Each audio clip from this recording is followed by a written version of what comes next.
Hi guys, welcome to this session on LibreOffice Calc. In this module I want to have a look at how to do pivot tables. So I intend to do two pivot tables, one on this set of data and one on this set of data. So first of all, to do a pivot table you need to click into the data somewhere and then go insert, either insert on the menus or insert on the tabs, whichever you've got active or you prefer, and then it will select that data. So let's have a look at doing this. So current selection, that's OK. Click OK, and then it gives you the layout box. You've got some options here and source options here. I'm just going to tick this option. I'll show you what that does in a second. Now, if your range needs to grow from that, you can use a named range, which I haven't named it at the moment, but you could go in there. And at the minute, this is at 432, so if anything gets added on at the bottom, it's not going to pick it up. You'd have to come in and change it. Now, if I put this option on, that means I can click into here and then just click onto the sheet where I want it to go. And now this is going to go or start in H2, but now I need to populate these boxes. So first of all, sales goes in there. That's whatever you want to summarize by, and then location into rows, and then whatever you want to filter on you can put into this option up here like that. So checking everything there, everything looks okay, so I'll just click OK, and it just drops into the sheet like so. Now that tick that I did, if I double click on a figure for one of these, say it's for Derby, double click, it will extract all the data from Derby and drop it into a separate sheet, which is quite a cool feature. Now to go into that again, if I right click and go into properties, that was in these options, that was that I ticked there, that allowed me to double click on these fields and then pull off the information. That's what that means, drill into details. Click OK, I'll just leave that on there.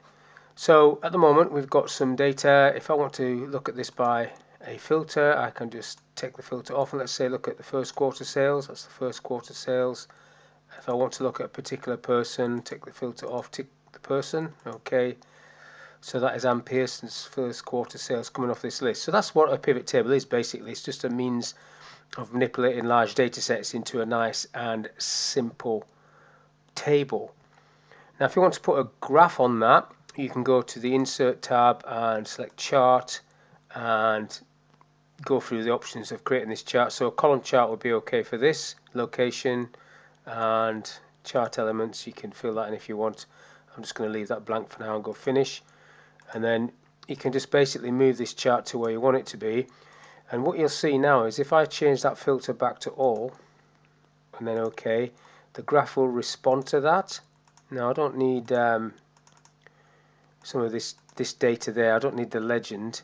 Just give myself a bit more space. I'll click away from that again. So it's still on Ann Pearson. If I select All and then OK, now it's showing me everything, all sales. So this graph is reacting to that data.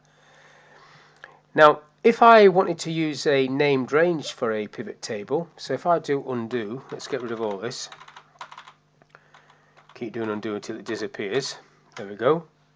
What you have to do a name range is basically highlight the columns first off, and let's just call that area data. Now I've called that data, so that's going all the way past the bottom of this table.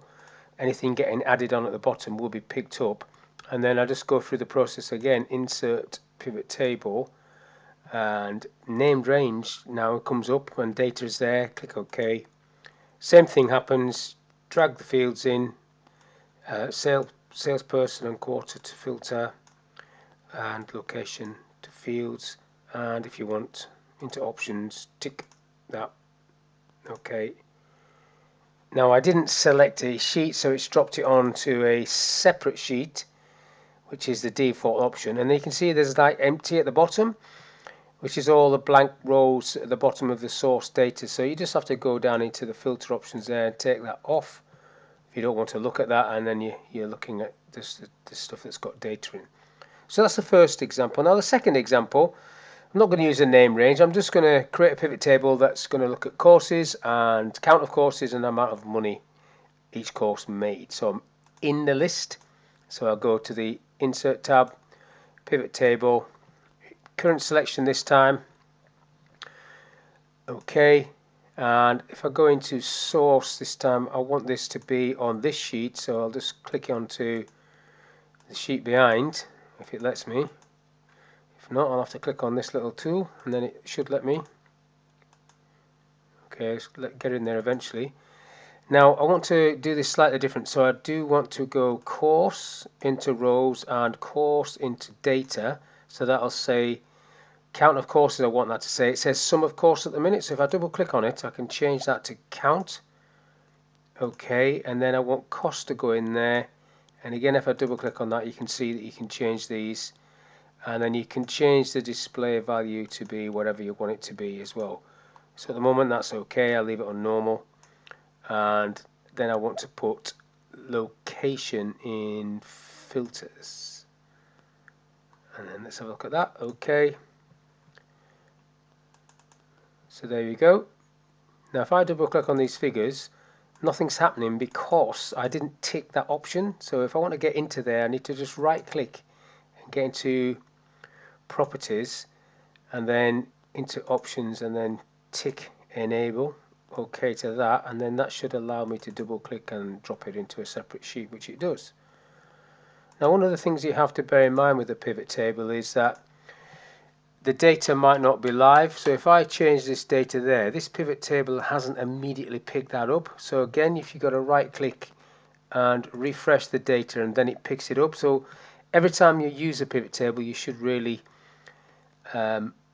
make sure you refresh the data so it is up to date. Now if I want to put a graph on this, it's 2 columns. Let's see what happens here. If I go insert chart comes in, I want a column and line chart and I want that option. I'll just go finish, and then we get this weird looking thing. It's not actually doing what I want it to do, so we need to format this a little bit. So if I double click on this line, I can set that to secondary axes. Okay, and then we get the cost down this side and the count of the courses down this side. So that's how you do a graph on 2 axes. You just basically click on the thing and change it around, and then now we've got this graph looking at this data, and again this is filtered by location. So if I select Leeds, okay, that's now just showing me the courses in Leeds and the amount I made. So that was a very quick look at how to do a pivot table, a basic pivot table in Calc. So we did 2 options. We've looked at the one using a named range, and we've looked at the one using just the data itself. So hopefully that was of use to you. Thank you for your time, and I'll see you on the next one.